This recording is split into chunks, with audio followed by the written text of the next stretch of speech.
New Approach Oregon's Anthony Johnson, Oregon marijuana attorneys Paul Loney and Leland Berger, and Oregon Liquor Control Commission's Director of Marijuana Programs, Tom Burns. Get your tickets at early bird pricing by acting now. Learn more at the Oregon Medical Marijuana Business Conference at ommbc.com. This conference will provide you with a head start for success in the expanding Oregon marijuana industry. Get your tickets today at ommbc.com.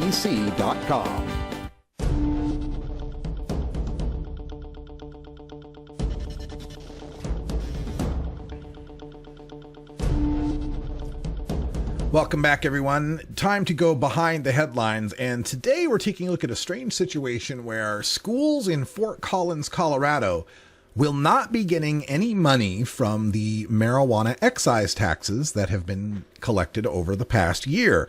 It's an interesting look at how our government operates, and in particular, we're taking a look at what is called the Poudre School District.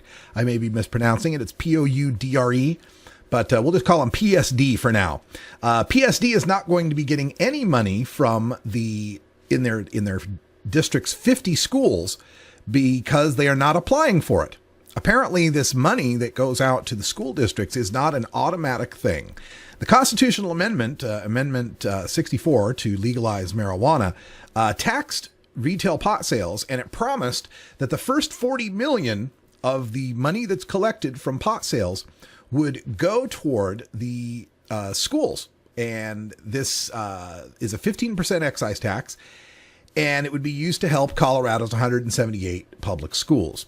The tax, when it's collected, goes into the Public Schools Capital Construction Assistance Fund, and from there, it gets transferred to something known as Building Excellent Schools Today, or BEST. And this BEST has a competitive grant program. And here's the problem. The BEST program had been set up to help with these schools that were in severe need of emergency funding. Colorado has all sorts of tax laws in place, in particular one called TABOR, the Taxpayers' Bill of Rights. And part of that specifies that taxes have to be passed by the people, and if too much tax is collected, then that tax has to be refunded to the people. So as this school district has done, like many school districts have done, they've passed bonds and levies and all sorts of ways of keeping their funding flowing. This BEST program is just another way that they can get some funding for their schools, but they have to apply for it. And typically this BEST program gets about 3 times the applications than they have funding. So it is competitive. And the school district budget manager, his name's Dave Montoya, said that, quote, typically BEST is funding districts that have highly critical needs and are struggling to fund those needs within the district. Right now, we are not pursuing the BEST program and wouldn't get any direct revenue from pot sales, end quote. And part of his justification is that it being a competitive grant program, there's other school districts in much more dire need than the PSD, which is one of the more affluent school districts. But the parents in the PSD are complaining that many of the schools there do not have adequate air conditioning. And I know a lot of people think of Denver and Colorado and all of that as the Rocky Mountain High and cold, snowy states. But the fact is, August and early September, you can get temperatures in the 90s, even in the 100s there in Colorado, making it very difficult for the kids to study. And what happens then is teachers will keep the windows open or the doors open to try to get some airflow.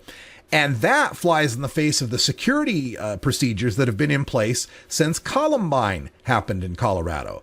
Because of school shootings, the schools are supposed to keep their doors closed and locked. Well, if it's 95 degrees in the classroom, they're not keeping those doors closed and locked. So I would see this as an emergency, as a very important need, but the people at the PSD are refusing to apply for these grants. And some parents are asking why there should be any grant involved in here at all, figuring that when they voted for legalized marijuana, they understood it to mean that all of the schools would be getting money from the legalized marijuana. The last time that the PSD applied for one of these BEST grants, they got $580,000 to fix their fire alarm systems. And that they had to back it up with a $16 million tax levy and a $120 million bond. Those two efforts added another $130 a year to the taxes on a median home there, a $275,000 home. So the taxpayers had to cough up another $130 in order to take care of the fire alarms last time.